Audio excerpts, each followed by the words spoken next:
To the races. Which we went to, actually.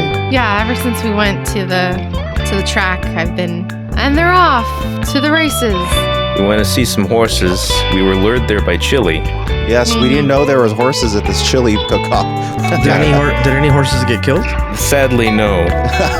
Last year's losers are in the chili. Yeah. Hell yeah. Like, some of them were killed live. Yeah. Just So, kidding. sadly, That's so no. sad. No, absolutely not. That's not the case. They were kept around the hope whole not. year for the chili, and then You never know. I really hope not. you know what's actually. okay? So basically, what happened is we went to the Santa Ana chili cook-off, but I think the saddest part. Anita. Santa Anita, right? Not Santa Ana. It's a completely different city. Went to the Santa Anita chili cook-off, but the saddest part to me, other than we're making horses race, is that it's a chili cook-off, and we were voting, but we don't know who won. I can't Is it find still not posted? I can't find any evidence of who won this Oh, fucking no. cook-off. I think this could be a pyramid scheme, dude. Yeah, this might have turned out to just be a racket. I mean, it was a delicious pyramid scheme. We tried all sorts of different chili. Yeah, it was Yeah, good. but at what cost, Marvin? At what cost, dude? It was $25, I think. Yeah, but the people at the bottom, they played 35, and they had to bring in. See, you had to bring in 2 people. Well, we also got a $5 betting voucher, which was pretty sweet. Yeah. Yes, And then- but we the people- The lost goal the is to money. get you over there to bet as much as possible. Yeah, You know, and no one was really. Sarah doing was the that only for real. I winner. won. Yeah, I won on yeah. what was her name? The horse. Kino? Kino? It's like Pink Lady or something. No. It was Snow Princess or something like Snow. Yeah, something along like that. those Yeah, lines. that sounds right. Something with snow. Yeah. But you didn't And believe it. princess. But you didn't believe in President Snow. You didn't believe in the horse winning first. So Yeah. Sarah, you don't believe in horses? I do No. believe in horses. Oh, I believe in unicorns as well. Just kidding. oof. Yeah, horse racing was really interesting. I was surprised how skinny the horses are. They're like Yeah, they gotta be. skeletal. Yeah. Well, that's why they die. I think you were Yeah. just completely like primed wrong by looking at Clydesdale. the Clydesdales first. 'Cause Everyone- Clydesdales are supposed to be the big guys. Every time people think of a horse, they think of a Clydesdale because of like Budweiser commercials and stuff Not me. like that. So like, Budweisers. Black Beauty, dude. Yeah. well, but even I Black don't think Beauty of is that. like a pretty buff horse compared to racetrack horses. Well, Dude, you the can't racetrack say horses that. are skinny though. Like Yeah, they they're- need they- to be thin. Yeah, they're intentionally Like that's not normal. You know what I mean? Like we They're can't bred for normalize speed, dude. that. We Yeah. can't You know what I mean? normalize skinny horses. They make them fuck fast, dude. What? We can't normalize it. normalize Normalize regular That's the size only way I've sized known horses. horse races to be all my life. Well, I'm shattering your They've world been right normalized now. for a long time. To be really thin, I don't think a horse should be under 1,000 pounds. Okay. Well, Okay. Hear me out. So- Hear me out. Hear me out. Horse racing pushes unrealistic beauty standards for horses. Yeah. Hear me out, dude. Hear me out. Ready? Mhm. For the Super Bowl next year, Mhm. they say we got a wild card, dude. Right? And they have 2 wheels. And during halftime, they spin 1. Oh, sorry. In the beginning of the game, they spin 1. And it has Mhm. numbers 1 through 10. So they spin it and it's like 3. It lands on 3. Let's just say that, right? Okay. And then during halftime, they spin another one. And it's got a bunch of animals on it. Mm. That's Could how be many a animals horse. are released Could be a into horse. the Super Bowl. Could be a fucking monkey, dude. And then like during the third quarter, like they're like, this game's fucking You pitched slow as this shit, already. dude." Wait, Yeah, what but I happens? switched it. I don't switched it. understand. I I don't switched understand it. what happens. Does the horse or monkey pick the winner? See, Sarah doesn't remember this. I They don't just remember release. They just release them. They just Imagine- release Imagine them. they're playing Oh. football and there's a wild horse on the field, dude. That would be out. That would be Whoa, wait, crazy. Yeah. what happened to your monkey with a gun idea? Well, that's for soccer. That's for soccer. Oh. I thought it was Yeah. like applicable to any sport. No, like no, no. NASCAR. One of the Nah, pictures everything. is monkey Well, with gun. NASCAR is you know? kind of sad, dude, because they get run over. You know what I mean? For Well, NASCAR, okay, for what NASCAR, if hear the me out. Hear me monkey out. was like driving For- its own car. Well, that's actually cool.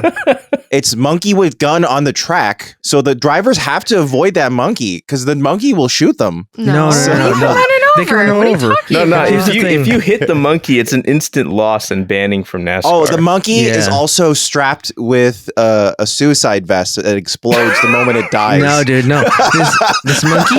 This monkey is strapped with lawsuits. You run him over and you just it's The lawsuit. monkey has an excellent legal team. Yeah. So the moment you run over the monkey, Damn it, guys. We just lost our PETA sponsorship. Yeah.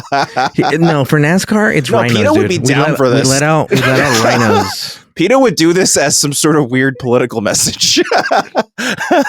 What if animals had guns? Did you think about that? Yeah, you think about that. You think about if animals were race car drivers. Every time I think of pita, I think of pita bread. Yeah. Well, And I'm like, I'm hungry. I want some I do hummus. like the idea of adding a spicy kind of alternative to the Super Bowl by like releasing a bunch of. Oh, What I thought you meant it sexual. Like, how about they're naked? How about dicks out? That's that true. might be. I mean, That that's would how be the good. original That'd be Greeks did the Olympics. They were all naked. Yeah. So I Yeah. mean, Oil these guys up, you know? Or like, what if they released a bunch of like crickets or like Oh my God, like a Sarah, swarm of swarms of beetles? insects. Yeah, and then you have to play through that. there's or like a something. plague of locusts Yeah. is unleashed upon the stadium. And now for our final, what is it, quarter football And in section. some season- Biblical plague stage hazards. And in- release the crickets. In some And- years Here's the it's thing with the worse. crickets is that they're annoying, but dude, you're not thinking about them. You're just playing the game. But think about a how monkey, could you dude. not think about them? Dude, They're think all about over the fucking place. Think about the monkey with a gun, dude. Think about Yeah, the monkey that's with a true, gun, that's dude. true, that's true. A monkey Yeah, with a but gun is imagine how pretty intense. thematically appropriate to release crickets into a game of cricket. That's interesting. Also, great. like there's some years where it's worse because they're playing in an enclosed stadium, Yeah. and it's just like way worse. But see, None of- the wheel with the animals, it could be 10 cobras that they release. Oh, yeah. Okay. You I know? like the Cobra idea. Yeah, Well, I it's not- condone pun-based animal releases where it's like in baseball they release a bunch of bats, they have to release their mascots. That's- or that too. You know, Anything. Oh, okay. So for the Rockies, Anything they that you can just work. drop a bunch of. By the way, welcome to the new Star Trek. by the way. I don't know how we got here. in but we got college- here. Just cut this. Cut okay, this all out. no. In college, shut up. Tim, cut this out. Ricardo, Tim, our editor, cut this out.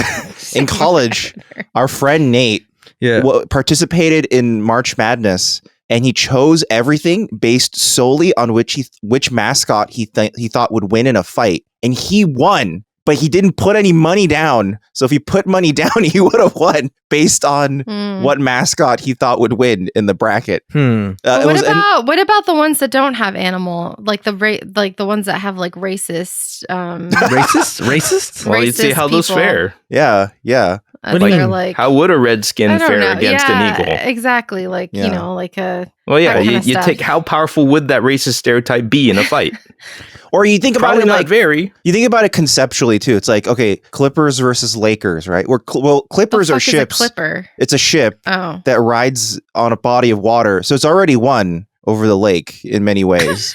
Well, unless the lake is tumultuous enough It's to a down the turbulent ship. lake. If it's what a are you turbulent talking lake, about, Marvin? exactly. Mother Nature always wins. That lake can take down that ship. but is Probably. it a calm lake? You've never seen Geostorm, Sarah. You're wrong. But then is that the lake doing it, or is it the lake with weather's assistance? I know. That's No, true. the lake Is it the is lake's own powerful. power? Does it Yeah. require? They're not called the Weathers. They're called the Lakers. The So Weather Underground. Tim, delete all this, dude.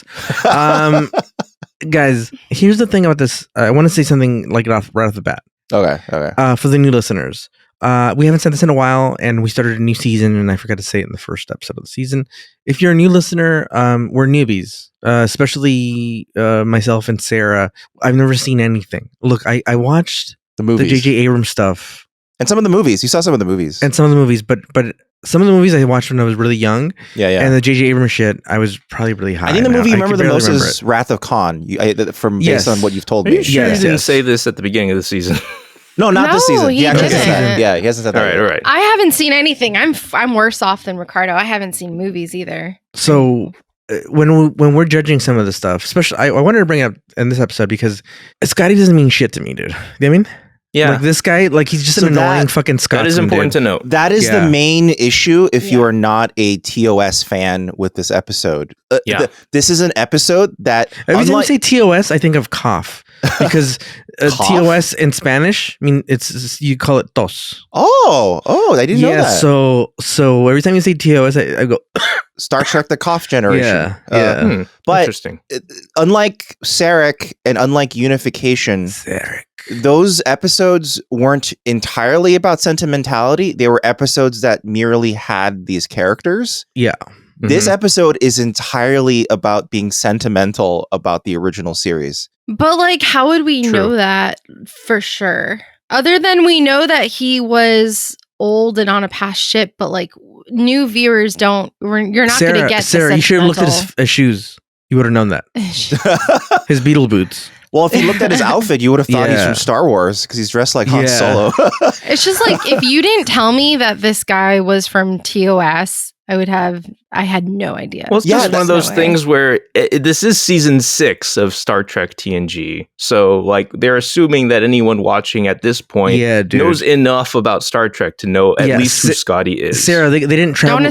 Don't assume. Here's the thing, is that they didn't assume that 2 fucking jerk-offs from the future were going to watch the show without ever seeing it. Yeah, honestly, I don't think that, like, that quote-unquote flaw of the writing of this episode is necessarily the episode's fault. No. I'm not saying it's a flaw. I'm saying it's a problem for our own personal viewing experience. Yeah, like, it only explains why we didn't enjoy it as much as another fan might.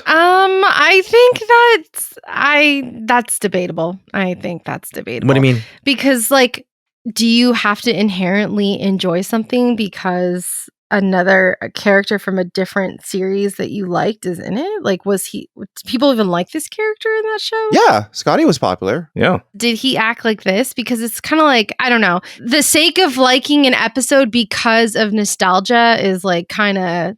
Let me make a comparison that I think works for us. It's like if you watch Better Call Saul but haven't seen Breaking Bad, then when Tuco shows up, you don't go, oh my God, it's Tuco. You go, who's that guy? That's the feeling we're having. But I don't like something. I guess it's just personal. I'm not like, I don't like something just pure off of nostalgia. You know what I mean? Like, well, I don't think the show is trying. I've never seen Star Wars. I don't. Oh my God, you're gonna get a lot of hate mail. Dude. But I also don't think that I think there's a difference between sentimentality and nostalgia. I don't think this is a nostalgia episode. Or like sentimentality, like that too. Like I don't feel that connection often. Wait. Are you? It says the person who likes the fucking Sesame Street and the Muppets, dude. Get the fuck out of here, dude. No, but I mean, like, just because he was in that show doesn't mean that's like. By your argument, Sarah, that means every episode needs to be fully self-enclosed, but that's not true. You have a certain feeling. No, self-enclosed as in that the quality of the writing and the structure of it. Well, we're not talking. That's not what I'm talking about. That's what I'm talking about. So you think I'm talking about something else? I'm saying that the episode needs to stand on its own legs without it being this guy was from TOS, and I don't think that this episode does. It's full of holes and writing. I don't think it's necessarily high quality, but what I do think is that it's not nothing that he's Scotty. Like that has some extra context to it. For any fan, just the fact that you are seeing James Doohan on screen again embodying that character is like that enough is a pop off. Like that's so something. It's enough to take you to like a 5 starting point instead of a 0. I'm not saying I'm one of those fans. I'm just saying that if you're someone who knew who Scotty was, that recognition of, that is Scotty does count for something. Yeah, maybe to some. And it's not ignorable. I mean, it's the same as like. Just because. So I just wanted to bring that up by saying like, hey, when I first brought it up like 10 minutes ago, I brought it up because of the fact that like, don't shit on us because we don't know who the fuck Scotty is. That's all I meant. Yes. But it doesn't really affect the episode really if you don't know who Scotty. I mean, I don't know who Scotty is, but it didn't affect the episode that like I was annoyed about annoying people that don't shut up as opposed to same. The fact that forget that he could have named him Tim for all I give a shit. Like it's still the same for me. Like it's still like, oh yeah, I relate to that. I fucking hate. Sometimes you have to get the right type of and I'll put this so it relates to me. When I was like in high school to like about my late 20s, I would sit and talk to any old people because oh my God. Yeah, like I would go to my friend's house and their grandpa would just start talking. I'm like, I'm fucking in. I'm fucking sit down. And like she knew they're like one of my friend's grandmothers. I thought you said movies. I wouldn't talk to. I would. No, I was sorry. I would. I swear. I was like, wait. I was like, you wouldn't talk to old people? That's crazy. I would. I think we all misheard that. Sorry. I was mumbling. Talk to. Okay. So in my youth, I would definitely, in my youth, I would definitely sit down and talk to any old person. But now that I'm older and I'm like very impatient, I'm more impatient than I was when I was younger. Like now I'm like, there's no time. There's no time for this, dude. like there's sometimes like you're waiting in line at the checkout stand and like an older person will like try to chat you up and I'm like, not today, you know? But before, I wouldn't mind it. And I could relate to this episode that way. And it didn't fucking matter that this guy was named Tim or Scotty or whatever. But for me, like, I'm just bringing it up because it's like, hey, don't shit on us if we don't know who Scotty is if you're a new listener, because we're newbies. Mm-hmm. Well, I mean, that had me thinking actually, because I was talking to someone about this the other day. An older person? No, it wasn't an older person, but basically like you're a parent and like parents usually have to talk to other people's grandparents or other parents and like small talk. Like, is that something that like you enjoy doing or you feel like you have to do? Like, I don't know. What's your perspective? Like, you know, you run into other parents, you know, like and grandparents of those children that your child is interacting with. Oh, like, to be honest, you don't have to talk to them. So you just don't talk.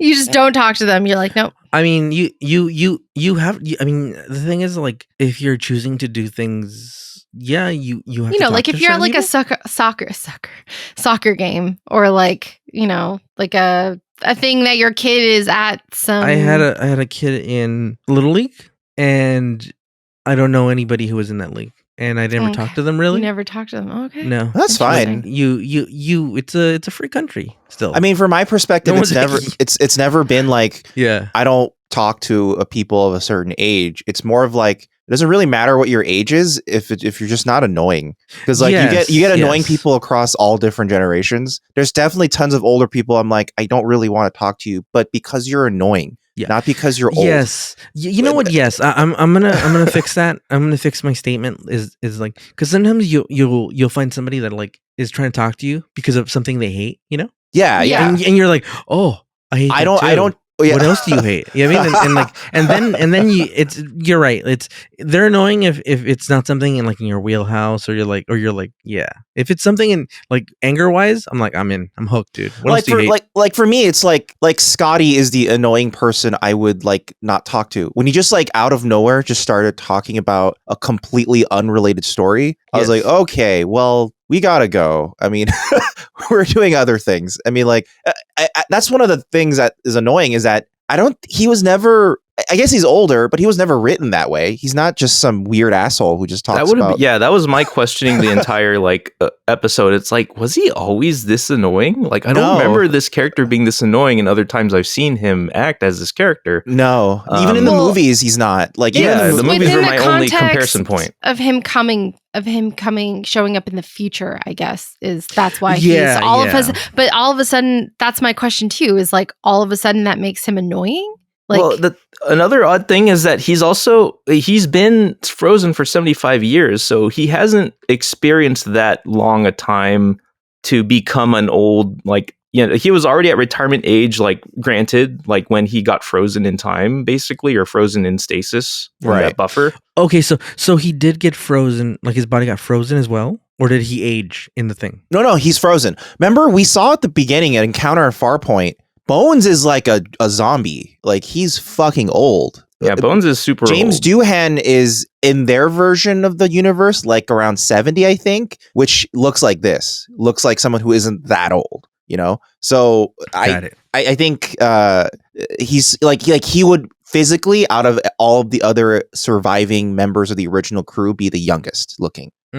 So, because TOS original series was like 100 years ago. So it's like a century of separation. It's not even in the same wheelhouse. Yeah, we're getting a little into the discussion already, but I do find it kind of odd how he was already like at retirement age and on his way to his retirement when he got frozen, basically. Yes. But then when he comes back, he's like, I'm not useful anymore. It's like, you were already done. Yeah, I thought you've already contended with all this. That's what I was wondering. So okay. So he's basically on his way to Florida. And he's basically like, they're like, he got frozen in time. And then he gets out and he's like, well, I'm not useful. It's like, well, you're on your way to Florida, dude. There's nothing to do over there. but eat chicken, tropical chicken. You know?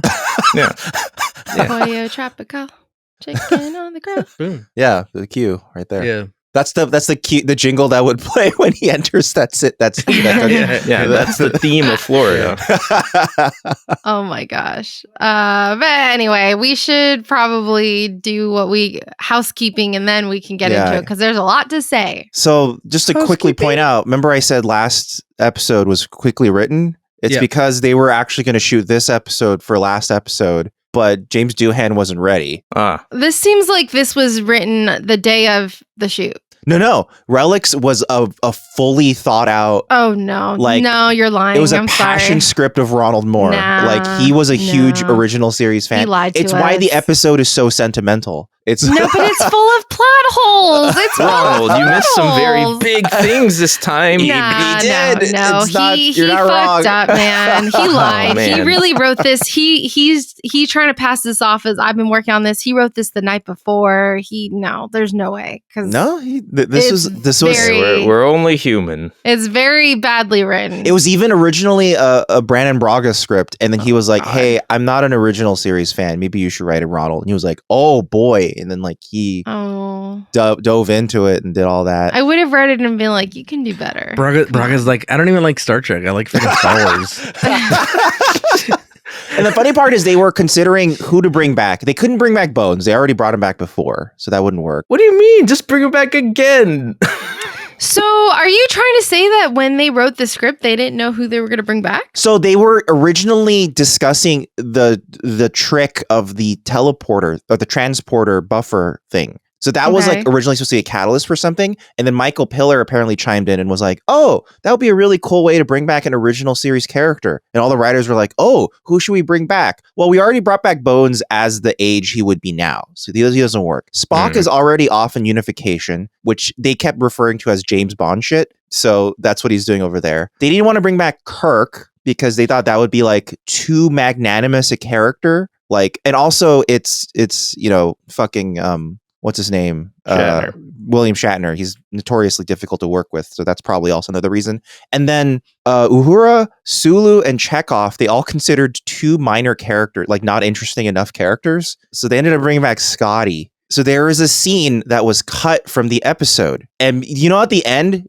Sarah was pointing this out. She was like, where the fuck is Deanna Troi this whole episode? And then she shows up randomly at the end and she kisses What's the deal with that? Was weird. That was my biggest complaint about this episode, which is the biggest one. Yeah, which is they know this dude for fucking 3 days, dude, or whatever the fuck it is. Yeah. And then they're on kissing terms, dude. Yeah. It's because they had a scene together. So originally, Marvin, I don't care if they had 100 scenes together, dude.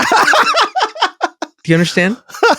Well, so they had a scene together where Marvin, I've known my sister-in-law for fucking 18 years, dude. I've never kissed her. Merry You've never Christmas. kissed her? Oh, that's a European kiss. They did a European kiss on the cheek. I'm in a kissy family, so that's a beta. I mean that you're describing Mexicans, but I'm just not. Well, Ricardo, you also don't smile in pictures. You're not the average person. You're not the best metric for this. Yeah, it's true. No besos for you. I've done the whole almost kissy greetings to clients and stuff. What's wrong with you, Sarah? In Europe, they do that all the time. It's just common. And hugs, hugs and kisses for clients if they're okay with it. But back to the Deanna thing. The main thing was that they had it. So Jordy was like, "Oh, I don't know how to fucking deal with Scotty. Deanna, can you talk to her?" Shit. And then Deanna was supposed to visit him, and then he was, there was supposed to be the obvious scene where he's like, "Oh, I'm entranced with you because you're super hot." And then he was supposed to be. By the way, Scotty's a fucking piece of shit, dude. The first thing he brings up, he's like, "Oh, you guys are letting hot chicks, huh? Let me doctors over here." It's like, dude, fucking great. Roll, dude. Also, he's racist towards Worf. We'll get into that. Yeah, he's like, he is still operating on 75-year-old prejudices. He was still. Yeah. Come on. But you would have hoped by the end he'd be like, you know what, you're all right. He'll do that fucking ending, but he still hates him. No, he's still just ice shoulders him at the very end. He just walks past him. My whole thing is you can't show up in the future be upset that nobody's letting you do anything, but then also maintain this like very old school way of thinking. It's like, you got to like roll with us if you're going to so that was what's supposed to be Deanna was supposed to help him do. But then he was like, ew, therapist. I don't want to do therapy. Oh, so that was that scene. There we go. But then in the middle of that, she was supposed to say, do you want to know what happened to your old crewmates? That's where it was brought up in that scene. And then he replies by saying, no, I don't think I can handle that right now. So that's how they were supposed to lampshade not talking about them. So. Even that would have been frustrating. Yeah. You know what? You know what's so crazy is like people will bring up like they'll be like when somebody's racist and old, they're like, well, they were raised in a different era. And it's like, yeah, go back a couple more years. We used to fucking burn women that had abstract thought because they were witches. but just because people are a little older, we don't go, he still burns women. He's raised in a different time. We're just like, hey, we don't fucking do that. We were wrong. Stop it. Yeah, Stop we just stop it. And it's like, there's no excuse for that shit. Like, it's like, we're not stoning people. I also feel like it was wrong back then. It's still wrong now. So it's like, okay, so you were just horrible back then too. Okay, awesome. So it's not an excuse. Like nobody should ever use that as an actual excuse for racism. Unless it's funny, and then it's okay. Yeah. Well, anyway, we should go around the sun. It's been a hot minute before. But October 12th is when this episode first aired in 1992. Dan, let's go around the sun. Don't worry, it's going to be quick. I only got 3 little things. October 8th, the original Mortal Kombat released in arcades in cabinet form. Actually, there's a chance I might have it wrong and it came out earlier in August, but depending on what source you're looking at. But anyway, it is out now. So only a year and a half after Street Fighter 2. So turnaround for game dev was really fast. Oh. Even the fact, because it was still... thought it'd be 2023, 24, and we'd still be pumping out fucking Mortal Kombat games. Oh, yeah, and Street movies. Fighters. Yeah, that's true. And all of these... It's all here, still. Yeah, all the fighting game franchises are still there. You know, the big ones, they're still going, so... Yeah. Who did imagine that the Jean-Claude Van Damme Street Fighter is still the best Street Fighter movie? Actually true. Well, Raul Julia, like, if you extract him alone, like just that piece of him, he's pretty good. He's just a charming motherfucker. My favorite line is like, to you, that day changed your life forever. For me, it was a Wednesday. It was Tuesday. It's Tuesday. I love that fucking line. I love that line. Yes. Moving on the 9th of October, Reservoir Dogs released. However, the bigger hit that overshadowed it was Under Siege, starring Steven Seagal, and it was going to stay the top dog at the box office for the next few weeks. Ricardo, Under Siege or Reservoir Dogs, go. Reservoir Dogs, it's funny, I just rewatched it a couple of months ago, and it's great because it's like a play. Like it is like a play. It holds up, like because it's just like a one location basically, and it holds up. It's like a David Mamet fucking play. But Under Siege, there's so many things going on, dude. Tommy Lee Jones just going crazy, dude. Doing like a Mick Jagger thing, and like also like that is peak. A lot of people say Mark for Death is peak Steven Seagal, but this is like him at his best. You got not Jake Busey, what's his name? Gary Busey. Yeah, like hitting on all. Everybody's just top notch in this fucking movie. For me, it's really easy. It's Under Siege right away. I don't even have to think about it. Well, you hate Tarantino. I don't hate Tarantino. I just think he's incredibly overrated. That's all. But you also hate Steven Seagal. I know, but the movie is way more fun, and I also think Reservoir Dogs is actually not a great movie. I think I much prefer Pulp Fiction. I think Pulp Fiction holds up really well. I don't think Reservoir Dogs holds up really well, especially with that opening scene in the cafe. I don't think it holds up very well, and I think a lot of the dialogue's kind of cringy these days. But that's just me. You know, it was a different time, dude. There were racists back then, dude. No racism back then. That's kind of what's happening all the time. All the time. Finally, also on the 9th of October, it's random but kind of cool and kind of spacey, a 13-kilogram meteorite landed in a driveway in New York, destroying a family's Chevy Malibu. Holy shit. I just saw it in the headlines. That was pretty cool. It didn't make a bigger crater than that? It just... I don't know. I guess if it hit the car primarily, it didn't do much more, you know? Like, the car will absorb more damage than the ground at that point. The crumple zones work. Yeah. The crumple zones prevented... Thank God it landed in that smoking crater. You think Chevy like was like, hey, we'll give you a new Malibu if you guys give us this Meteor. Give us the Meteor. Gives a Meteor. Well, the car with the Meteor hit. That's kind of a cool thing to like. Wait, showcase. did Chevrolet make the Astro? Yeah, Chevy. Yes, They should have like incorporated into their like the marketing. Oh, they should have. Astrovan. An asteroid hit the Astro. Now I'm thinking if Anything it was space if it was related, Ford. just use it, leverage it. I hope they did. Yeah. Well, Someone let us know if they did. And that's that concludes our Ride Around the Sun. thank you, sir. But you know what we will leverage? Our sponsors. Because you know what? They've been cool to us. Like ExpressVPN, they've been cool to us. You know what? You know what? You know what? No matter what Ricardo says. You know what? ExpressVPN is, you do your own research if you don't believe us, but they are one of the best VPNs out there.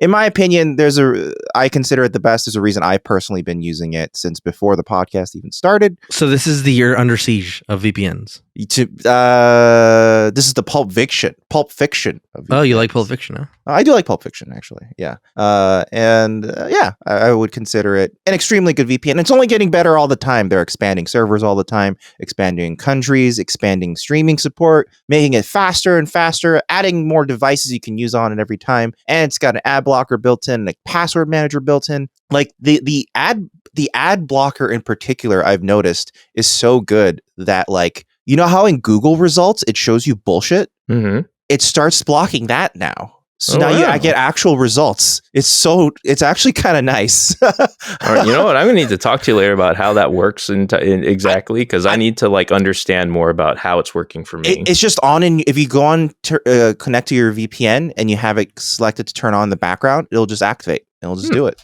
So you don't have to think about it. It's pretty. It's great. under preferences. Yeah, it's under the preferences, and cool. If you want to try out ExpressVPN, just head on over to expressvpn.com/newbie Star Trek, and if you sign up for 12 months, they'll give you 3 months for free. That makes the whole deal 49% off. And you know what?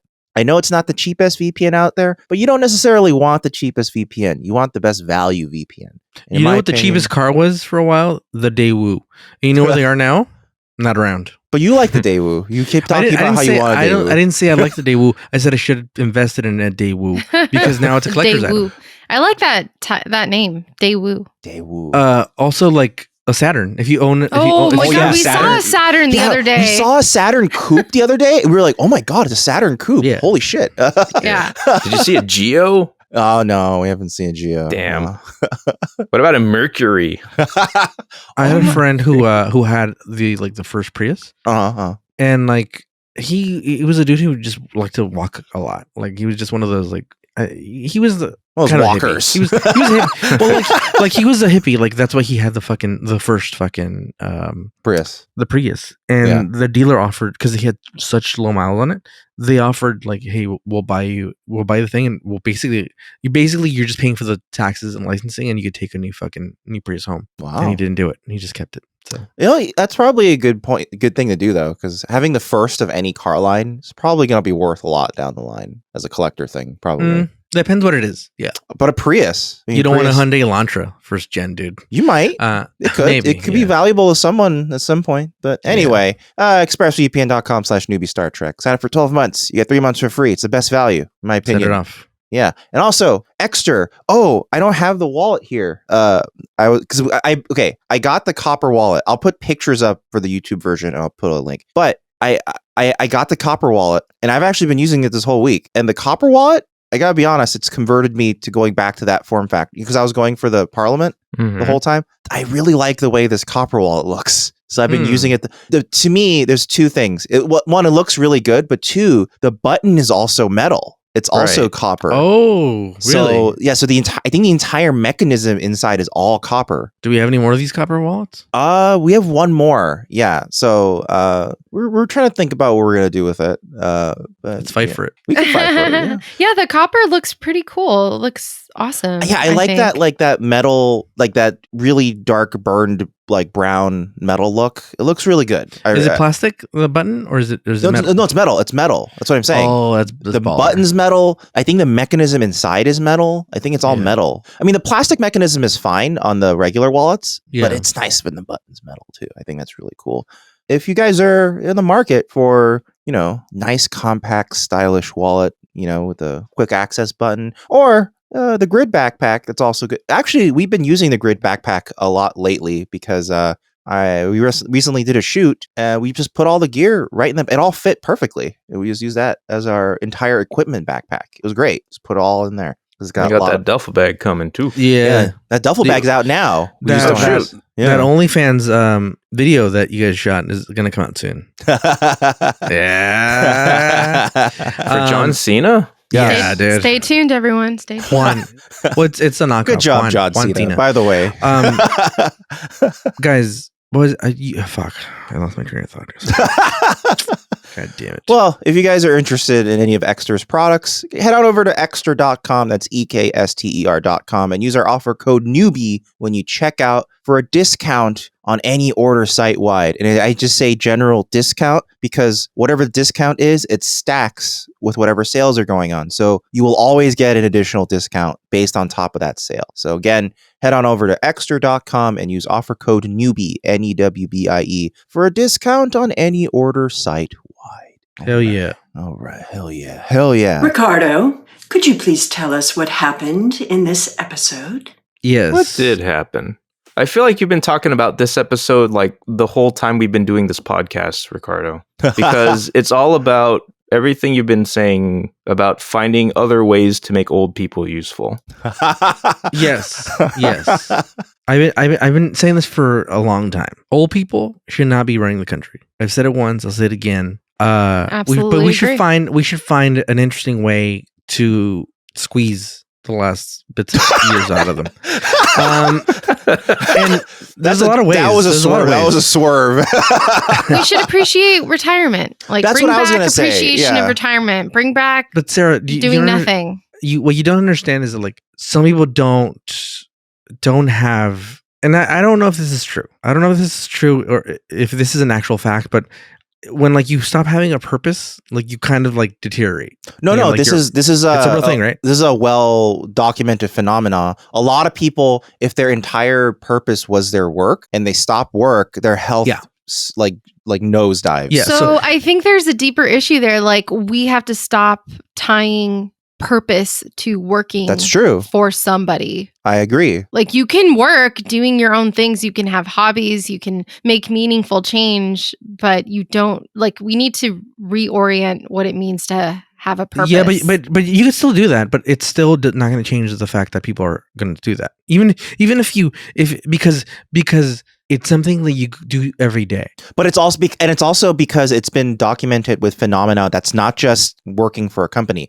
Yeah. Like when certain parents, when children are fully out of the house, their health declines. Some parents, because their entire life was just for the kid. It could be tied to anything. So it's a matter of like, and I understand that. That's why I'm not saying like I'm not saying like you should just retire. That's not what I'm saying at all. What I'm saying is, there should be a thing where you pivot, like I do, as much as I hate Walmart as a corporation. I do like that they hire, and Costco does it too. They hire like older retired people that are greeters. That's a fucking great thing. But I also think that it should be more of like, we should have just a more robust retirement system in general. Yeah. I pitched this a couple fucking episodes ago. I know. I'm like, first of all, look, this is a deeper fucking conversation, dude. Because I'm gonna shit on fucking. I mean, Republicans. I can agree with that, with like a pivot system of some kind. But I pitched this a couple episodes ago. I don't know if I was really high or I imagined it or not. But I was saying, no matter how, like, as long as you paid income taxes for a certain amount of years, you start getting one trip. A year. Right? Yeah, the government subsidized like vacation. Yeah, we came up with this. Yeah, we were like, oh, we should like retirement should be not just survival. It should be like something that's a bit rewarding. And if we're talking about also some people who are like, oh, I don't want to retire. It could be like, well, we should set up systems that allow people to gracefully transfer to something that is less demanding on them in this fashion. Also, like, look, there's so many ways to do it. Like it could be in the tier system where you're like, hey, I have a lot of money that I retired with, so I'm gonna take the basic vacation package that you give all the retirees, and I'm gonna pay to upgrade it. You know what I mean? Right. And you're allowed to do that. Like, hey, instead of flying, you give them like an X amount of miles that you could travel, and you could add by paying to your package to go overseas or to anything like that. Right. But I've always thought that like that.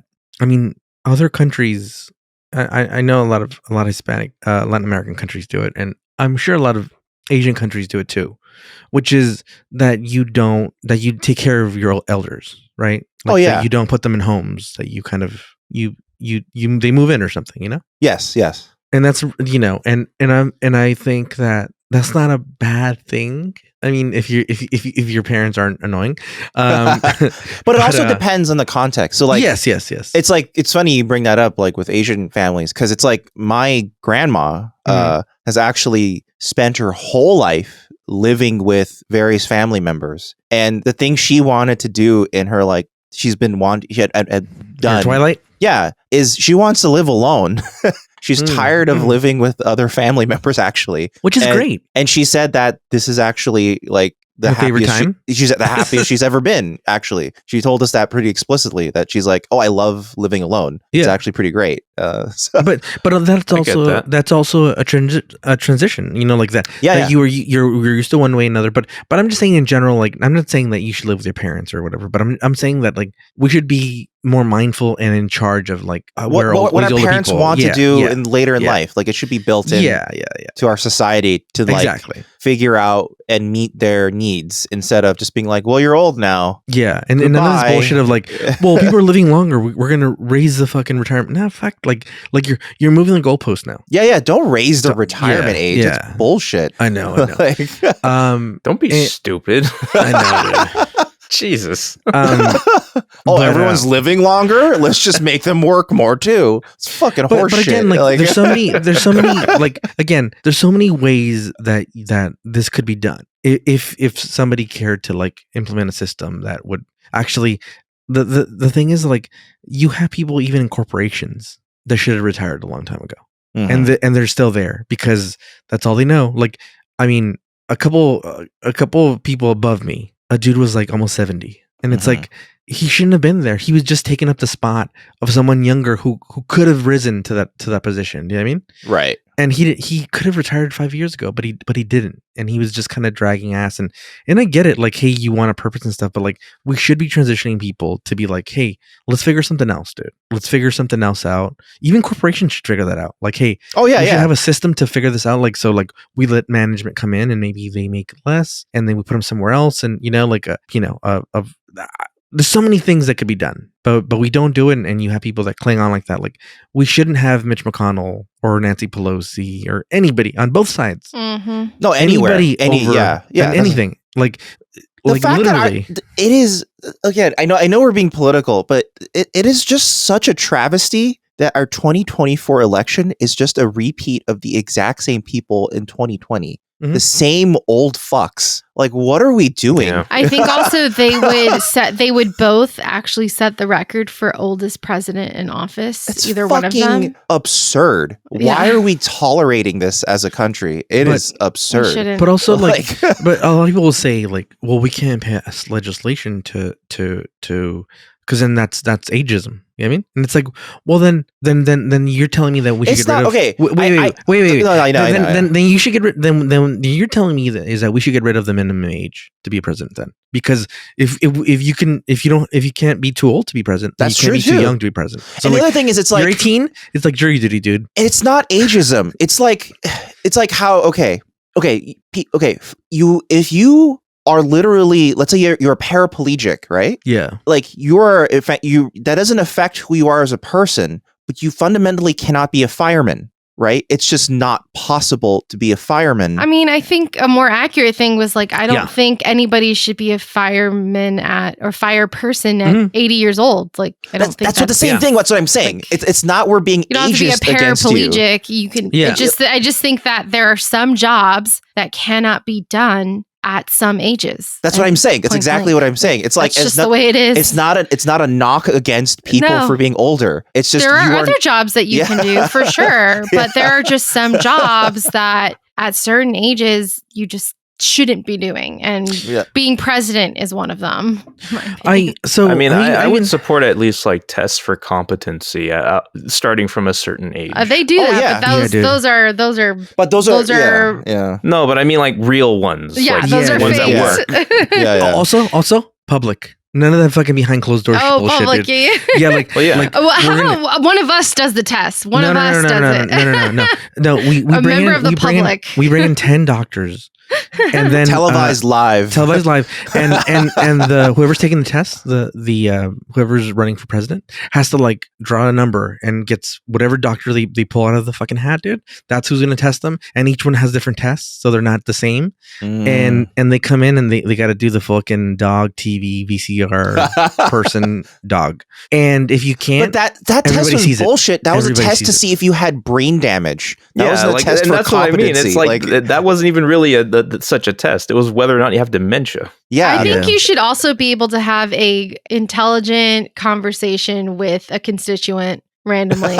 Just me asking you questions about things and you being able to coherently and not like trying to eat an ice cream cone while you're trying to answer a question live on television. Here's the thing is that we're getting really into the weeds on this, but I would just take myself, right? Of a certain age now. I have a child. I'm a little older now, and I'll look at I'll give credit to a few people that like deserve a lot of credit.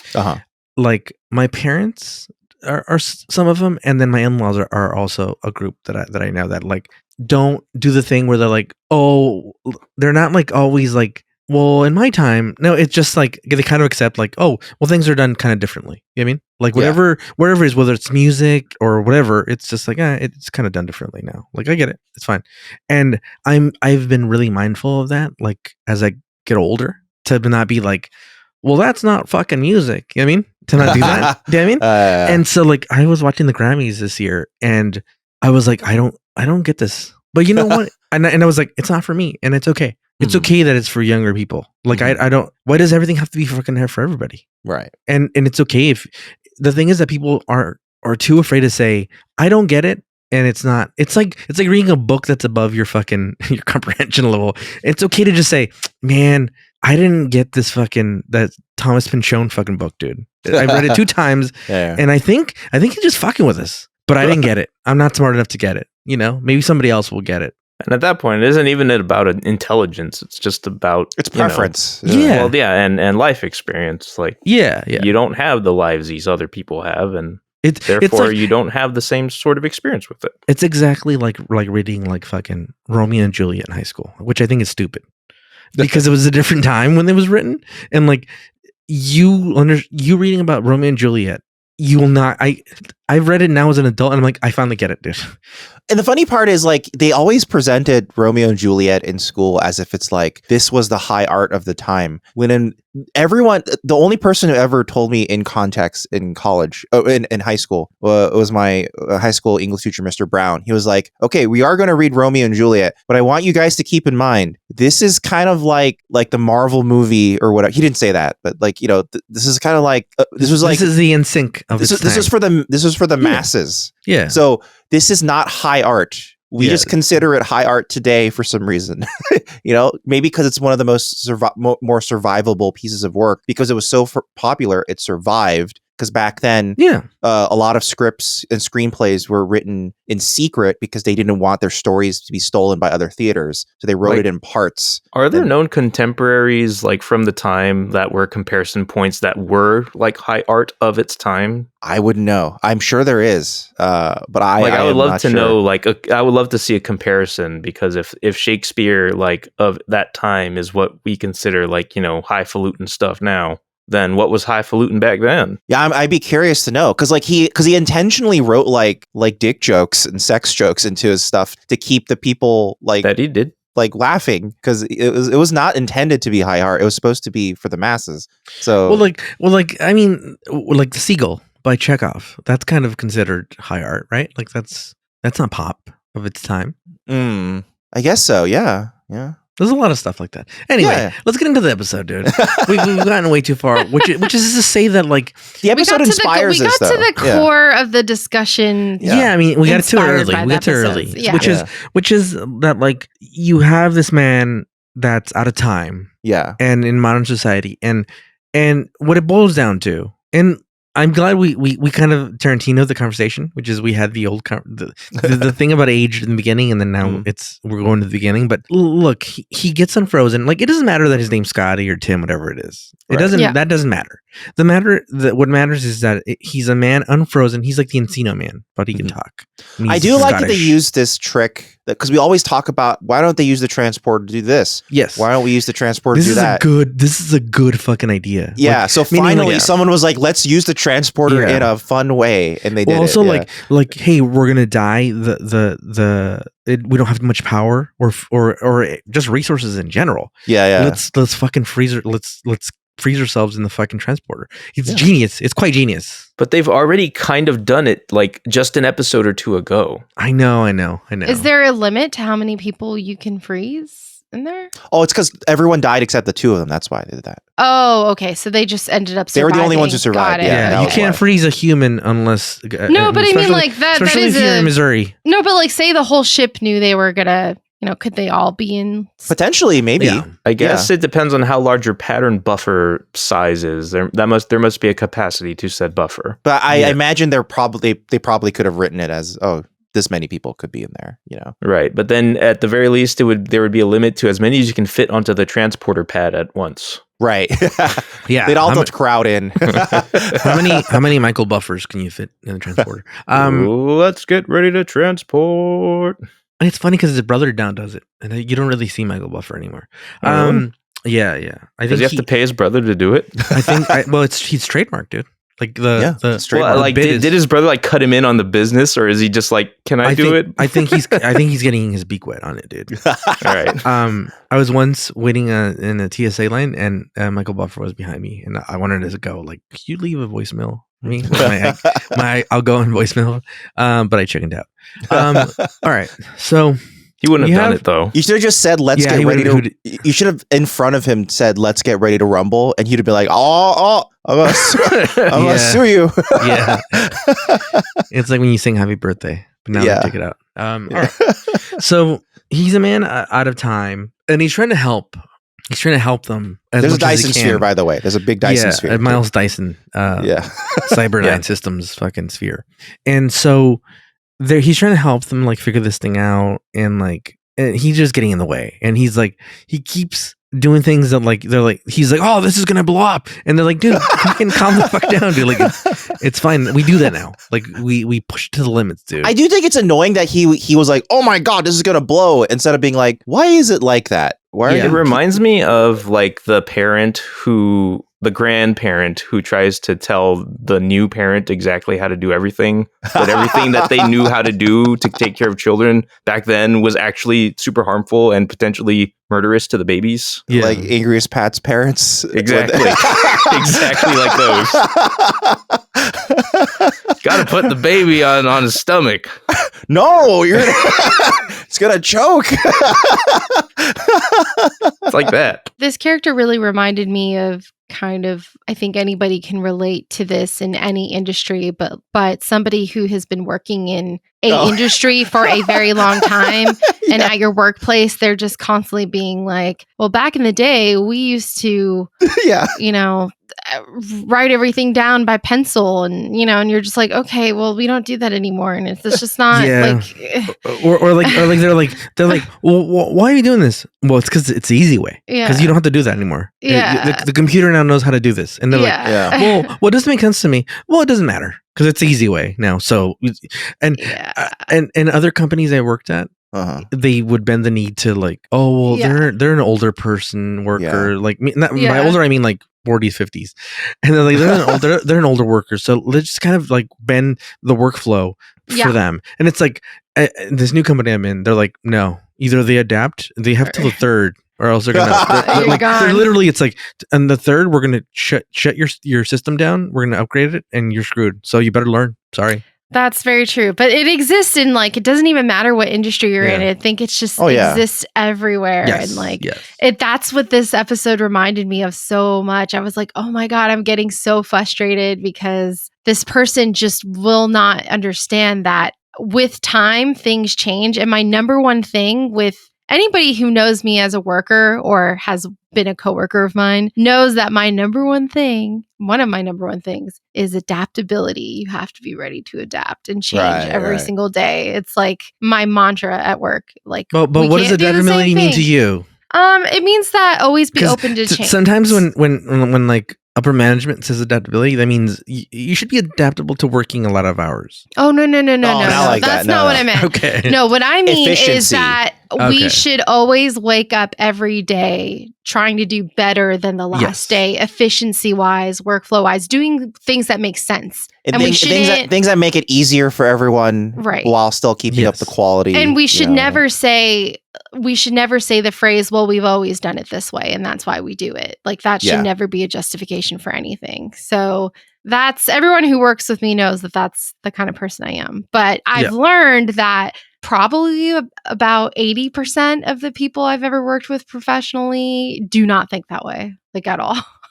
I mean, like, just to be frank, okay, we're getting really nitty gritty, but a lot of us here work in the post industry. If you know anything about post in film and video, by the way, we're talking about Post Malone.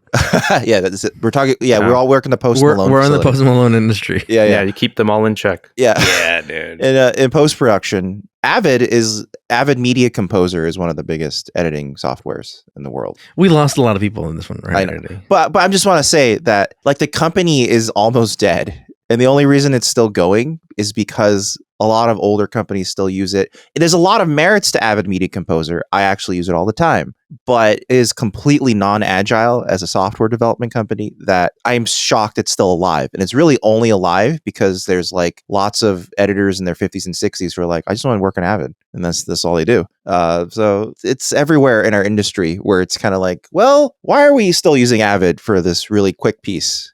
Spending more time ingesting than we are editing.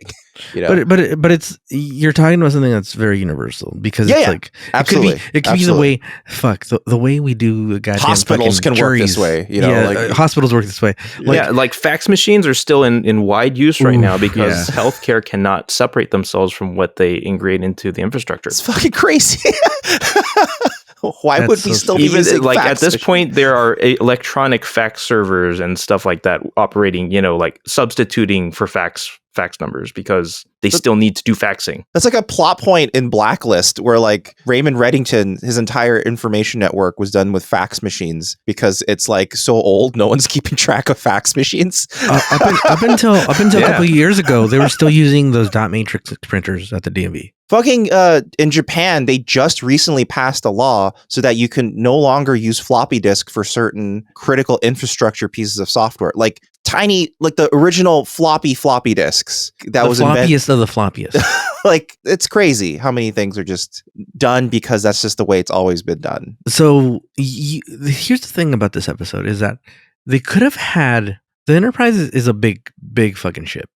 They could have had a bunch, like any fucking ensign. Yeah. Go. That's a good point. Sir, we're going to stand behind Geordi and I'm going to kind of just explain as what we're doing. Just so like you're caught up and also like Picard was right. Towards the end of the episode, he's like, hey, go with him, send him down there. He may be able to bring some context into this that you can't figure out because it's an old ship. You know what I mean? Mm-hmm. Right. And he's like, oh, okay, I'll do it. I'll go with him. Geordi says. Yeah. And Picard is right. Like they should have just brought an ensign and go, hey, I'm going to kind of keep up. Like I'm also learning, Yeah.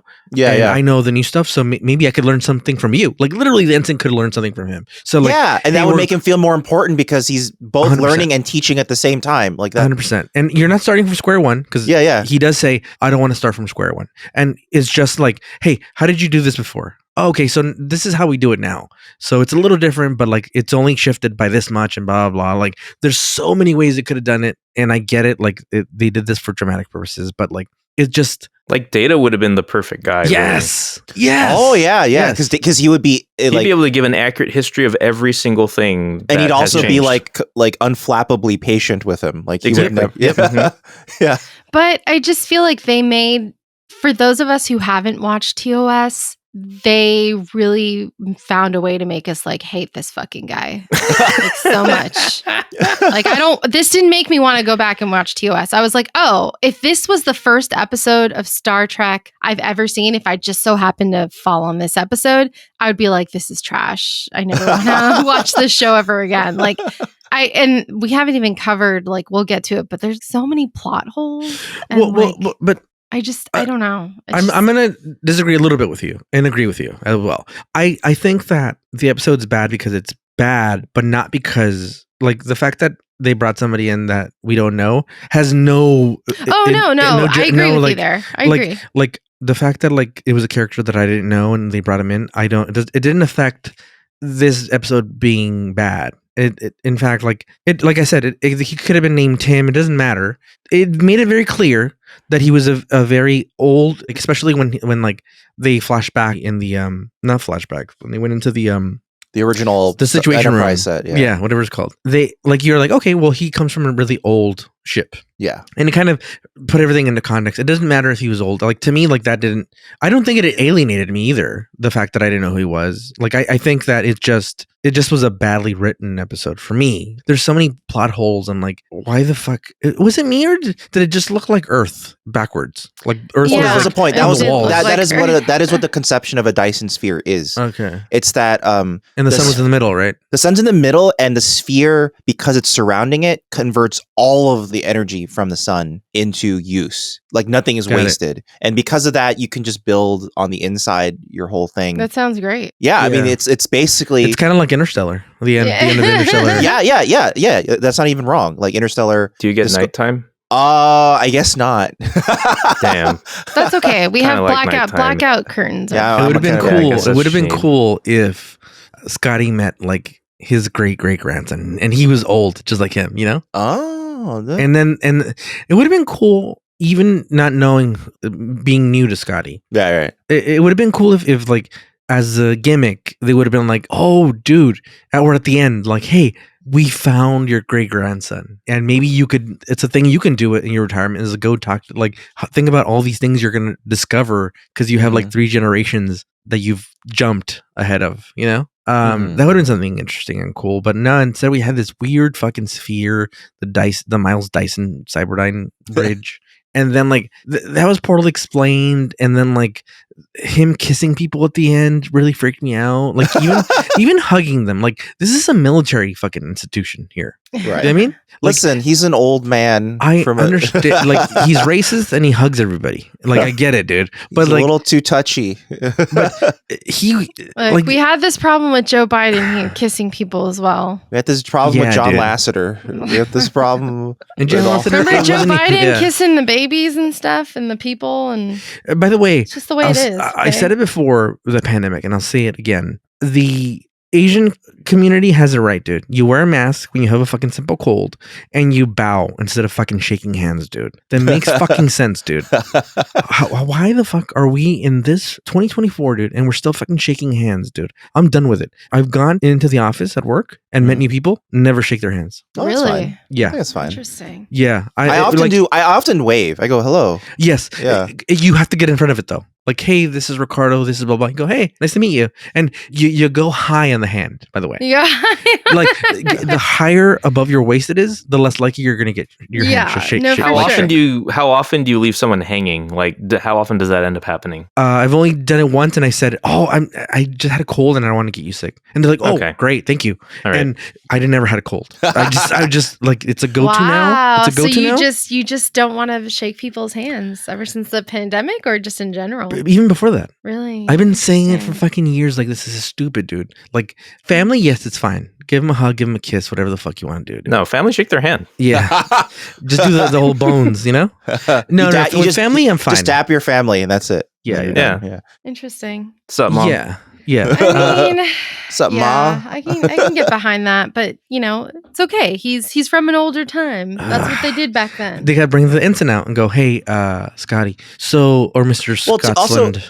I guess I'll just be honest. Like, so I'm a hugger, but the way I approach it is, hey, I'm a hugger. Are you okay with the hug? And if they say okay, Yeah, I always ask. I do. I a like hug. that. Okay, I like that. But if not, I'm like, that's cool. Hi. That's what I say. You know, like, so, my biggest thing, and I hate this, and I try to remind my wife all the time, and I try to do in my family as well, which is like when I'm saying goodbye, when there's little kids, I like to get out there first. Right. Because I hate the whole, Bubba's leaving, give him a hug. Yeah. Right. Like, I it's don't like, like that either. no, like, let's start teaching them young about consent, dude. Right. Yeah.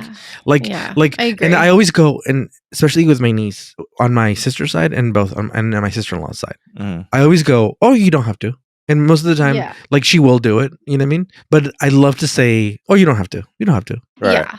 I always am very pro, like, when saying goodbye or greeting, I definitely leave it on the kids' terms. We don't have to hug or anything or have any physical contact at all. You can initiate that if you want to. I'm okay with it, but you're more than welcome sometimes to. They don't have the age or the mental capability to understand that. So you just go, if somebody goes, hey, will you hug Ricardo goodbye? You're like, you don't have to if you don't want to. Yeah, for sure. And that it's a cool, you got to do it with like a smile and like it's a cool vibe. It's like, hey, cool. But my God, I have such crazy stories of like explaining my stance on this to say like a boomer generation, and boy, we have gotten into some heated discussions around that. The people I've talked to believe it's such a major sign of disrespect to not hug or kiss or like have physical contact with an elder no matter what. And I could not disagree more. They're super insecure. It's so bad. Like, I'm like, why are you going to force this child to do this? How are you so insecure that them not hugging you goodbye? Also, the kid's like literally crying, not wanting to, like, don't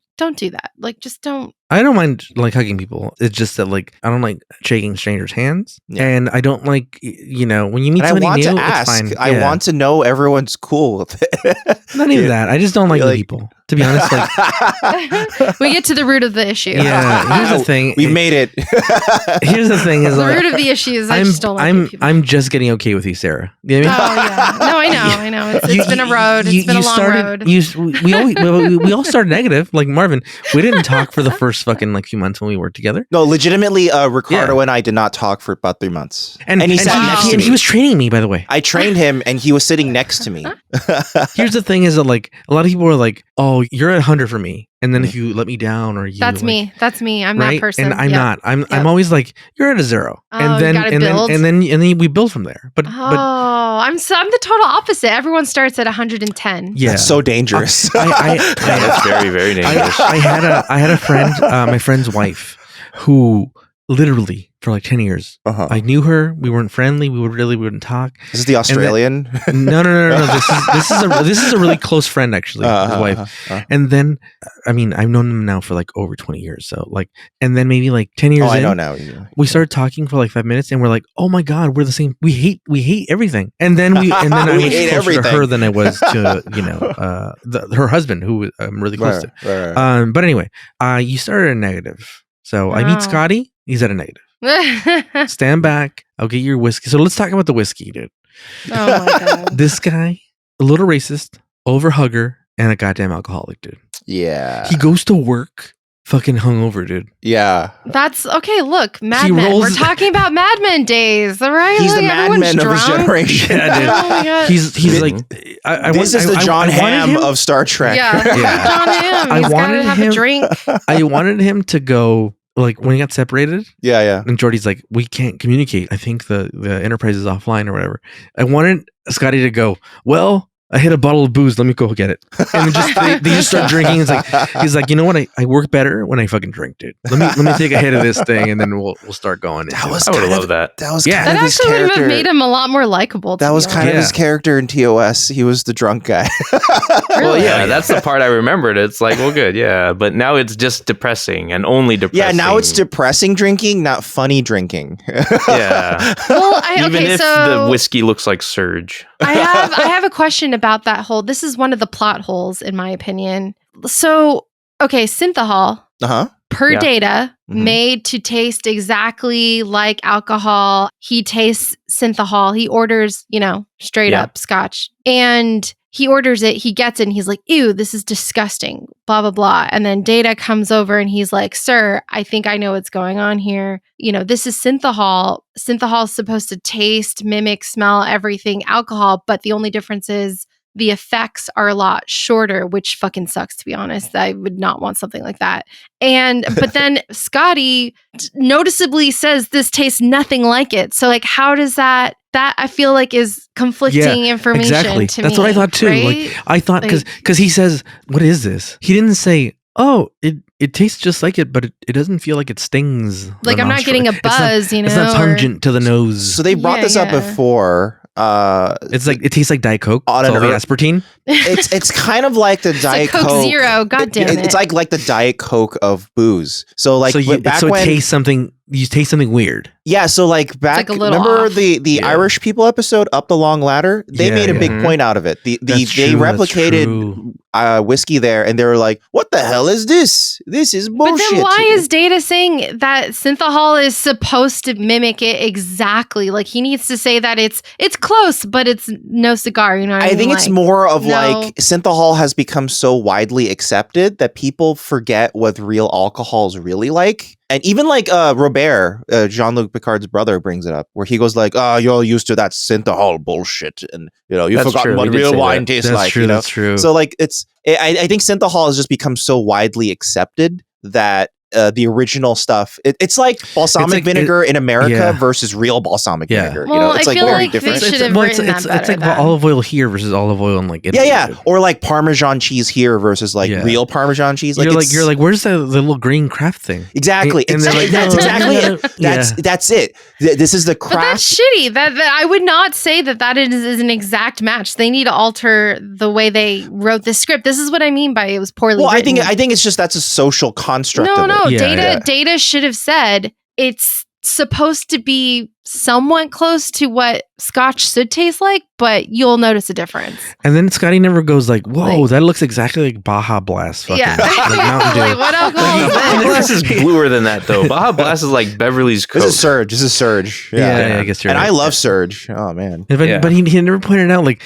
wait, it's like scotch is supposed to be like a brownish kind of like amber color, dude. Not this fucking neon fucking predator blood. Weird bullshit. So yeah. Anyway, that was a plot hole to me. Is the whole synthahol thing?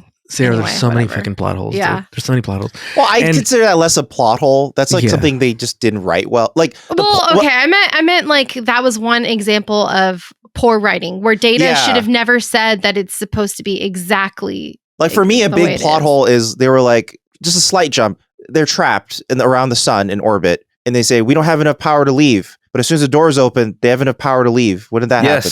What the hell is that? yeah. What the hell is that? That to me, that's like what the you didn't even think about it. Like set course for the opening. Okay. Why didn't we try to travel away from the exploding sun anyway? Why didn't anybody go, have you guys seen Apollo 11, the movie? We're going to slingshot around the sun and then we're going to get out of here. They could have done that so easily. Something. But a slingshot around the sun would have been cool. Yeah, but they just flew away. How cool would it have been if they're like, we're going to slingshot around the sun and by the time we get out of here, perfect tans, babies. Although in the world of Star Trek, if you slingshot around the sun, that also sends you back in time. Yeah, so maybe they're 1992. How cool, Marvin? They drop off Scotty, dude, and they're like, boom, just like Back to the Future 2. Oh, see, I thought this episode was going to have an ending where something happens with finality to Scotty in that way, where like we do something like that, like returning him to his time somehow, or he dies in a heroic sacrifice. Or something. Instead, it's just like, here's a free shuttle. You can go to your retirement, or you don't. Yeah, you don't have to. Here's a free shuttle without a warp drive, so you can't really go anywhere. So you'll just float around in space for a long time. I mean, there's probably a space station nearby that he's probably supposed to go to. I don't know. Do they know? Do they know? At any point, do they know that they're in a multiverse? Pretty sure they don't. It's like Well, wait, which multiverse are you talking about? Well, because we're in a multiverse now, right? I mean, because so J.J. Abrams established definitively that there are multiverses. But so also like Star Strange Trek. New Worlds is a different universe where there's a different Kirk and stuff. Right. They do all this sorts of stuff. Yes. Yeah. One other I love plot- timey-wimey stuff like that. One other plot hole, in my opinion. One other? You mean 100 more? Yeah, there's 100 more. Is the ship when they repair it to go fly and hold the doors open? Yes. I'm pretty sure the ship, and they confirmed that it was like totaled, right, structurally. So how were they able to just hit a few buttons, repair the system? Don't worry, fire it up? Scotty was just doing his thing that he was trying to explain to Jordy, where he says it's fucked. But I mean, it's we not saw actually. it. No. We saw it crashed into fucking sand.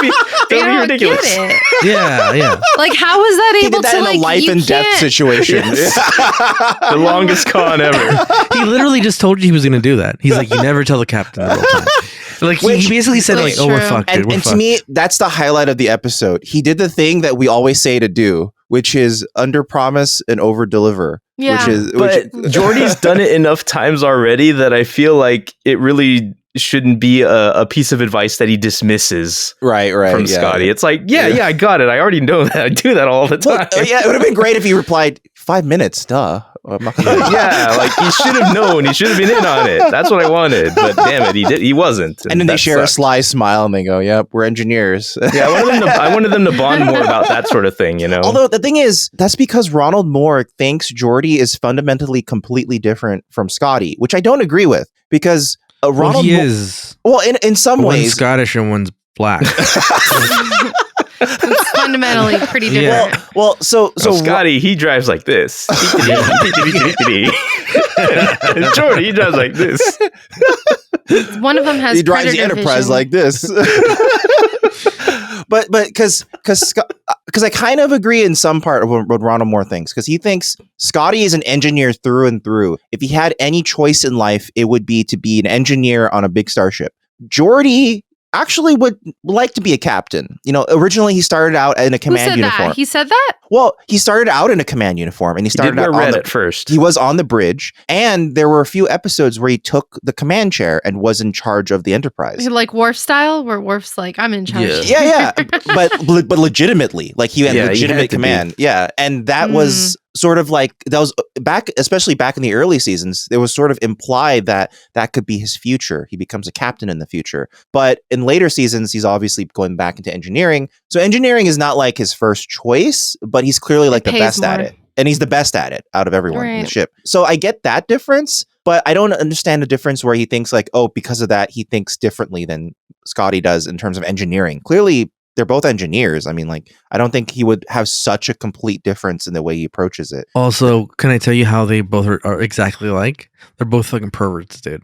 Oh, you're Yeah. Probably, yeah. And the story they told at the end was with the weird Leia Brahms episode. And that's the one. He's like, it also helped me realize that Nate remembered it even more because it Brahms. got back again. Yeah, Soured the milk. Yeah. Oh my god! He was so he happy talked to about yell, the ravioli, the You baby ravioli. soured the milk. Yeah. That was the baby ravioli Yeah, episode, yeah. right? Oh, the You know what I I still realized the think other it's day? more of a calzone. You know what I realized the other day is that I don't like raviolis. Oh, Well, I love really? I love Oh. ravioli. Raviolis Yeah, are it is. sick. Get the fuck out of my face, you No. fuck. Yeah, I don't. It's not to like. You know what? You know, Amazing. Ricardo, you may change your mind if maybe one day we should get you some fried ravioli. Fried ravioli is really good. You know what I like? Some spaghetti with like a fucking steak. That's good. That's Steak, good. yeah. Yeah, Right. I Yeah, agree. sure. I Some agree. That cheeky, is cheeky good. parm. Yeah, Yeah. that's good. Some That veal sounds good. cacciatore. Oh, no, But we for the don't do ravioli, veal.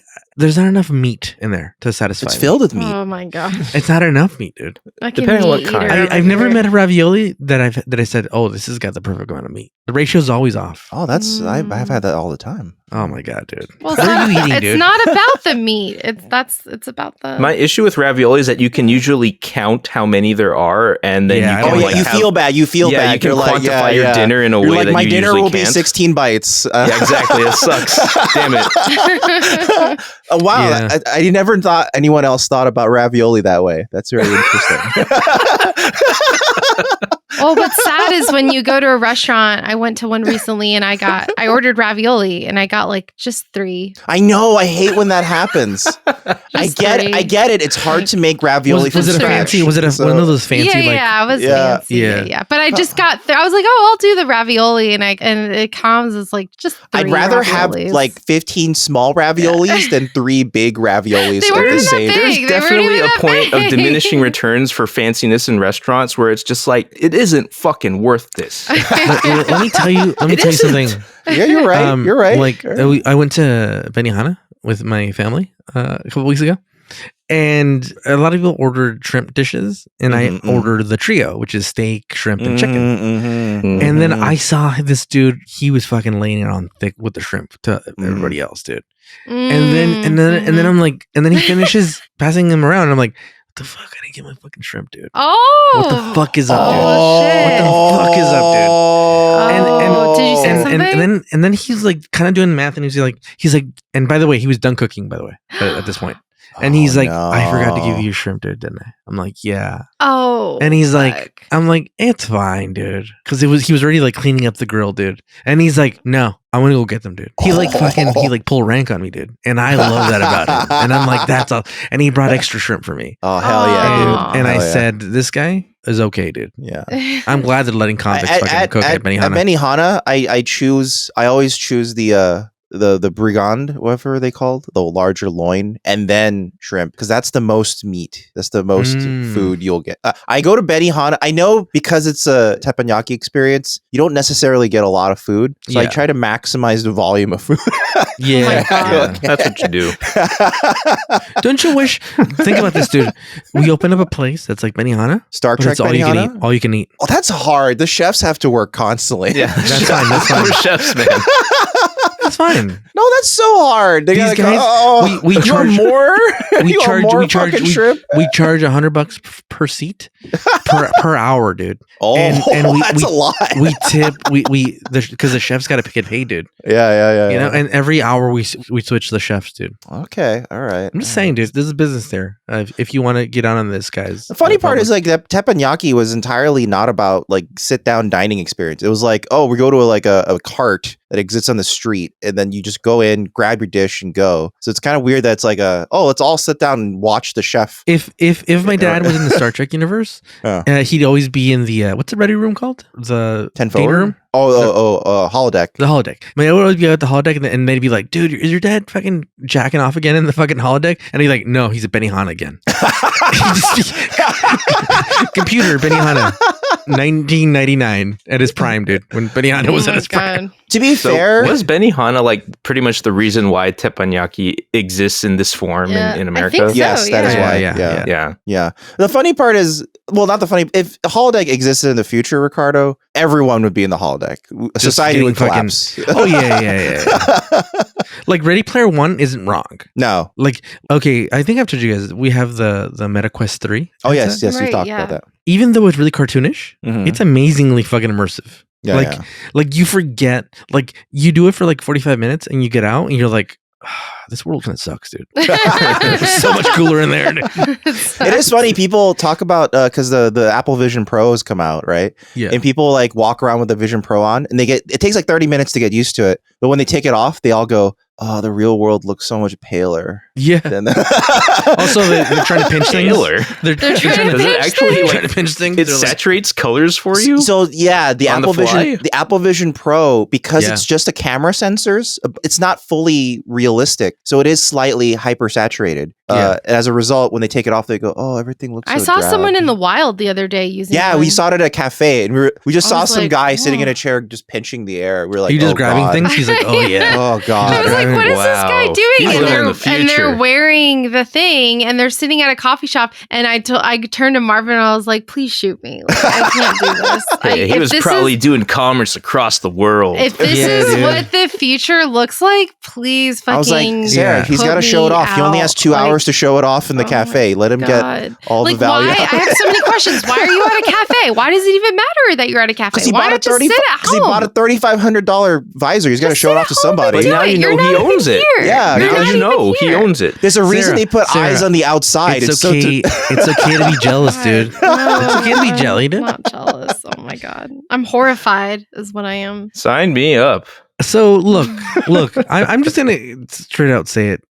This was like a 5 for me. I would say it's like a 6 for me personally. I think there's some neat things. You're only off by 1. You made it seem like yeah. You're like, well, for I know. It's not that different. I know it's not that different. I'm gonna have to disagree. I think you're like, I'm gonna agree to disagree, but I'm gonna fuck it 6. I think it's better than Man of the People, which was the last episode. I think this is better. I don't agree with but that. I think Wait. Which one's Man of the People? the one with the guy who kept sucking the life out of Deanna, and then this the episode's Dorian far Gray worse. Deanna. Oh yeah. no, I think this episode's better than that because God. I think it's a few problems. I think it's that. Here's the thing, Marvin. Let me interrupt you real quick. Okay, How many nipples did you see in this fucking episode, dude? Exactly. we saw James Doohan's nipples. Yeah, that's true, dude. No, I'm gonna go with the other one just because of that dress. Yeah. Well, Yeah, I agree. I think so. Can I Here's just the choose the best parts from both of these episodes. And Oh, little weird science. Well, because there are some parts of this episode I think that were okay. Like, I agree. I think when he goes back to the old Enterprise set, not because it's the Enterprise set, but because of the conversation he has with Patrick Stewart. Yeah, that's a good I do like that. Yeah, I think James Doohan, because of the way they wrote Scotty in this episode, he keeps saying each line as if it's the end of an episode. You know what I mean? He keeps saying, yeah. "Oh, an engineer was Like meant a to riddle. do this," Yeah. and then like walk away. Oh, back in my day, we would have done that. Like that's how he delivers all of his lines until he talks with Patrick Stewart. Because I think Patrick's sort of forcing him to like act normally, like act like an actor and be in a scene. Versus well, just also the dialogue, they actually let him say things for once in the scene. yes, it's like an actual conversation versus like, Yeah, it isn't just like memories that don't relate Yeah. to anything. I mean, even that scene though, they fucked it up technically because Patrick Stewart's out of focus like the whole time. Like Yeah. they just couldn't Yeah. rack focus that day. But it is an interesting set. Like they rebuilt the whole Enterprise bridge, the original. That's kind of neat that they did that. And I just that part's neat. I think it's also neat that I like the Dyson sphere concept. I like the fact that they use the transporter in a way that's actually clever.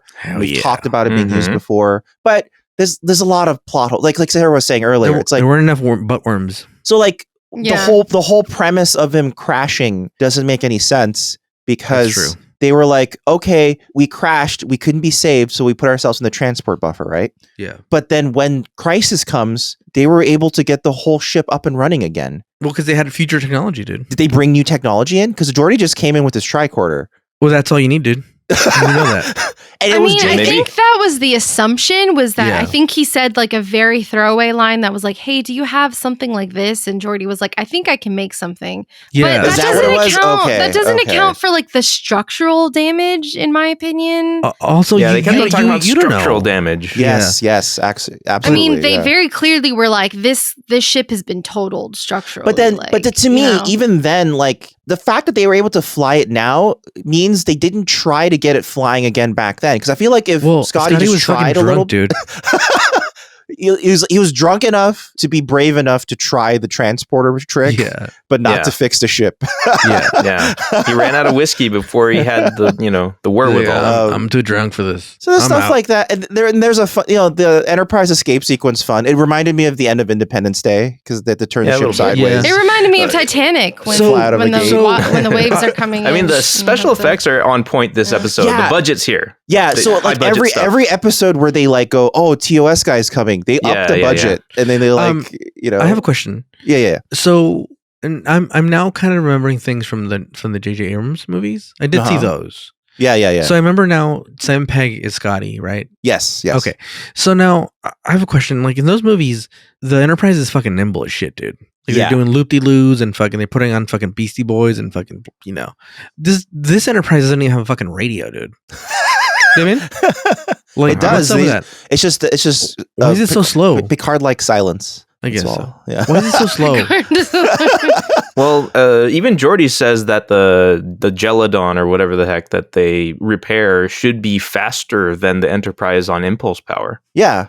It's just Because like, it's small. It's like a tugboat. it's because it's a big cruise ship, and the one that's in the J.J. Abrams movies, those are Yeah. technically a smaller Enterprise. It's a Constitution class. So the Constitution class ships The Enterprise, I think, is like 3 times bigger or something. The new one. But why is it all? Why are they all called Enterprise? Do they crash them and then they build another one? Yeah, so this is not really a spoiler, but a lot of Enterprises tend to get into big accidents, or something happens to them and they replace them and they just go, this was Enterprise A, B, C, D. Oh, I hear you now. I hear you. That's what the letters. Yeah. For. Yeah. I do like how he was annoyed with the computer, specifying which Enterprise it was. Yeah. He should have said Enterprise 69, baby. It's a little also off-putting to see James Doohan acting drunk. I believe he was an alcoholic in real life. Oh, so you're saying just act normal? So it's like, I was just like, I don't know if we should be. It reminds me of what's it called? Remember they had the Fuller House reboot? Yeah. And then one of the sisters in the Fuller House reboot, she had a problem with like alcohol and drugs. Meth. And then they wrote her character in the show to specifically be a party girl. And I was like, that's in poor taste. I think she requested it, actually. Did she legitimately specifically request that? I think so, yeah. Really? Okay. Yeah. Right. I was thinking the other day is I tried some stuff from ease.com. And I was thinking, who were like out of the box actors that I would love to see in Star Trek, dude? Just going nuts, dude. Al Pacino, dude. Yeah, definitely. Imagine, dude, talking to Riker. Hooah! Let's go to Impulse Power. Just going nuts, dude. I would love that, dude. Just yelling out fucking orders. No, they should turn him into a Klingon. Yeah. Oh God. I think that would work. Put all the makeup on him. He would just be like one of Gowron's rivals. Well, I'm assuming it's mostly like Devil's Advocate. Yes. Al Pacino. Oh, Devil's Advocate Al Pacino is the best, dude. Yeah. I don't think I said my score. I'm going to go with a 5. Okay. For all the reasons listed previously. That's fair. That's fair. Overall, I think that this was poorly Maybe you should written. score it even lower because you like this less than Man of the People. Yeah, you scored it really high, dude. Yeah. What did I score? I don't even remember. Man of the People, you gave a 5, I think. You scored a 7, all right, sir? All right. I'll go with a 4.5. No, you know what? 4.5. We're going to stay with a 7, dude. We're going to lock you into a 7. Hell no. Never a 7. It just was poorly written. I don't buy it for a second that I agree. He really worked on this hard. I don't buy that. I think honestly it was the sentimentality he had for the original show that got in the way of him writing it effectively. Yeah. Every time I hear so. the name Ronald Moore, I think Ronald McDonald, and I imagine him going, "I don't want to go back to flipping burgers. The script better work. The script better fucking work." That's what Ronald McDonald does. He's just a run of the mill. Ronald McDonald's been a spec script writer this whole time. Like he has like a 5:00 shadow, like smoking cigarettes at a typewriter in his apartment. He's divorced. Yeah, he's always got his head buried in his hands, going like, "Oh, how am I gonna fix a wastebasket full of crumpled up papers?" He's always eating pizza out of like an old pizza box. Yeah, and he's still using like an old timey typewriter. Like, yeah. Oh gosh. Well, he missed the mark on this one. So 4.5. He's like, I got to get out of this fucking burger racket. Yeah. And his wife was like, "Didn't they say you'd get your residuals next week, Ronnie?" Oh my gosh. We built quite the world. Who would his wife be from the McDonald's universe? Grimace? Let's make Birdie. it Grimace. Yeah. Okay. Birdie was the only female character I could come up with. Isn't Birdie like a little girl though? So I don't think we could do that. It needs to be Grimace. It's also a bird, so I just reached for whatever, It's a bird. It's either that or a literal fry kid. Yeah, or Grimace, who is just a taste bud. So Mayor McCheese. Mayor McCheese could work. Mayor McCheese. Better.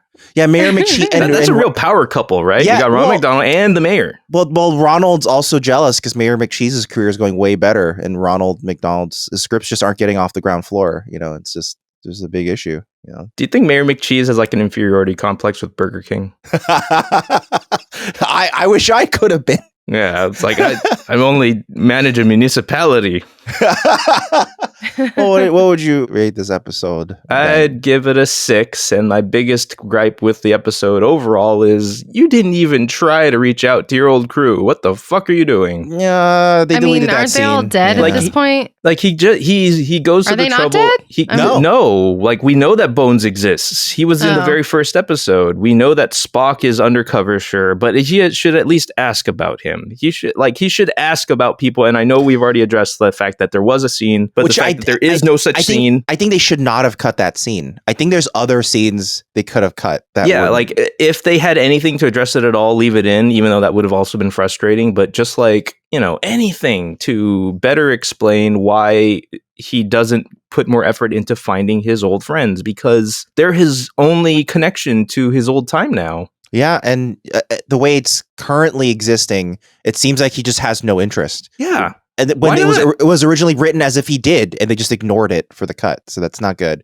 The Dyson Sphere was also super wasted, in my opinion. Yeah, it's a really cool concept that is just there for like a visual. Yeah. And then that's it. They just kind of explain. So for people, I think we did explain what a Dyson Sphere is, but I guess they didn't like incorporate it into the story itself as like a concept. It was just another trap. It could have been any trap. Explain it well enough to help explain what you're looking at when they like fly past it, but it's only cool. But they don't really utilize the nature of a Dyson Sphere itself to really produce much more of a cool threat or interesting scenario than a usual trap. As presented in the story, it could literally be any trap. It didn't have to be a Dyson Sphere. It could have been a black hole. It could have been, anything. A balloon. Yes, exactly. Too much matter collapsing into a balloon. Yes, exactly. This is kind of like just the plot of fucking Interstellar. No. Not actually, not at all. I don't even remember the plot of Interstellar because no one does. Interstellar has no plot. Okay. But all right, that was Relics episode about old people and how they deal with being old. So it's kind of what it was. This is an episode about being older. But yeah, if you guys have been liking what we're doing, head on over to our YouTube channel, or maybe you're already there, and you could join the channel. That gets you early access to new episodes, and also gets you ad-free versions of the episodes. And we're eventually going to add other perks and all that later. If you want to check it out. Join the channel. And also, if you guys ever want to send us an email, you can always email us at contact@newbiestartrek.com. That's contact@newbiestartrek. Should have been first contact. Stop that. Stop saying that. Why do you keep bringing that up? You fuck. It's like 10 times. All right. So actually, this week, I'm going to read out 2 emails. So, because otherwise we usually wouldn't read out emails this short. So I feel like you're lying to us. Yeah, I feel like you wanted to say 3 and then you changed your mind. Suspicious about how you said that just now. I don't like your tone, Marvin. The vibes are off. The vibes are off. One of them's from Jen. It's titled, "I sleep in a racing car, do you?" And it simply goes, "Every time Dan makes a Simpsons reference, my cold little heart is filled with so much joy. They are always perfect. Batman is a scientist." I love you. It's funny because she also writes XOXO Jen. So thank you. And that's her email. And then the other one is from Lewis. And then Lewis says, "Amazing. I am loving your podcast. I miss being a newbie. I wish I could watch all the Star Treks for the first time again. I am so excited for you all to watch DS9. That is coming up very soon, Lewis, just to let you know. It may take the next 10 years to finish all of classic Trek, but it'll be worth every minute. I am actually excited to imagine listening to this podcast for the next decade of my life." Wow. Oh gosh, hopefully we live that long. It is a warrior. It is a warrior's destiny. Kapla. All right. Thank you, Lewis. Well, thank you for the emails. It's everyone. giving 3 question vibes. It's giving 3 questions. Thank you for the emails, everybody. If you like what we're doing, you can find other things we do. Head on over to fugitiveframes.com. They have all sorts of stuff we do there, including the Would You Stay in Tuned podcast. Yeah. Yeah, we're going to have an episode coming up. And maybe some OnlyFans stuff. We don't know. Maybe. We'll see what the future holds. If maybe we should follow John Cena's example and just do... I mean, you can only really have one person doing that sort of shtick. I vote Dan. No, let's just everyone just do it. That would just be stupid. And well, let's just do it. Let's just John all do Cena's it. on OnlyFans? Yes, he's on OnlyFans. What is he... Go join his OnlyFans and you'll see. I guess I'll find out. I'll do that later after this. But next you should week, trust every title. But next week we're gonna watch Schisms. Schisms? Yeah, Schisms. Hooah, Schisms. All Yeah, right. starring Al Pacino. You called it, Ricardo. Sounds Well. dividing. But all right, we'll see you guys next week. Goodbye, everybody. Goodbye. Take care, y'all. See you next time. Hooah, beam me up, Scotty.